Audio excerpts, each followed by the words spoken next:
Bonjour et bienvenue dans le studio de Ducascopy TV à Genève. Aujourd'hui, nous nous focaliserons sur le secret de la réussite, en particulier sur la façon dont on peut rendre les services de coaching plus abordables. Je reçois Janine Everson du centre de formation. Ravie de vous accueillir. Merci. Alors, comment peut-on rendre le coaching plus abordable pour les organisations ? C'est quelque chose qui nous passionne. Dans le passé, la plupart des gens étaient prêts à dépenser seulement pour les cadres supérieurs. Mais que peut-on faire pour offrir des formations à tous les autres ? Nous avons observé une tendance croissante au cours des quelques dernières années. Plusieurs sociétés ont décidé d'envoyer quelques collaborateurs pour apprendre à fournir des formations aux autres. Ces organisations voulaient trouver des programmes professionnels appropriés afin d'en faire une partie intégrante de leurs tâches et responsabilités et de leur portefeuille. Ainsi, il serait possible d'offrir des formations aux employés subalternes, aux employés les plus performants, aux gens talentueux qui, en règle générale, ne seraient pas jugés aptes à fournir des formations professionnelles au cadre supérieur. Quelle est la logique stratégique de la création d'un système de coaching interne ? Comme vous le savez, plusieurs organisations sont obligées de faire beaucoup plus avec beaucoup moins de ressources. Ces organisations comprennent la nécessité de développer des talents. C'est un impératif tout comme la nécessité de répondre aux besoins commerciaux. Les gens ont besoin d'encadrement en cours d'emploi.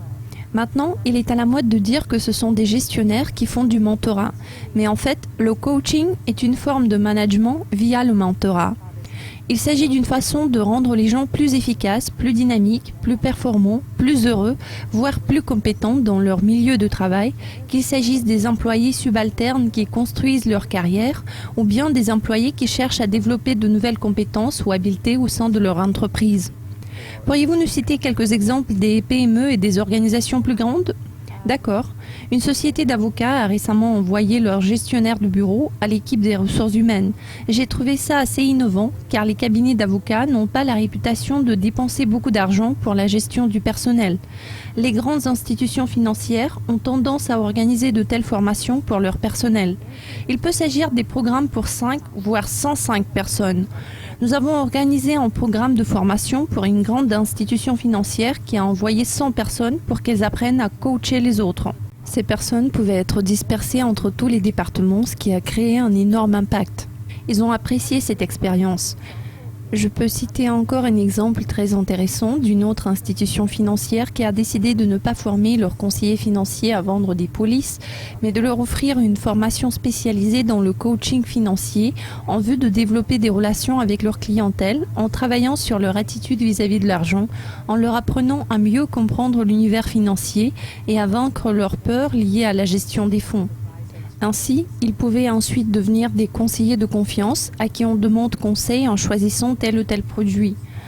Alors je vois plusieurs exemples de l'utilisation innovante de coaching de qualité qui se fait par des formateurs internes. Parfait. Janine Everson du centre de formation à la Graduate School of Business à l'Université de Cape Town, je vous remercie de votre participation. Merci. Merci de votre attention. Suivez de nouveaux épisodes de cette série d'émissions consacrée au secret du succès dans le coaching.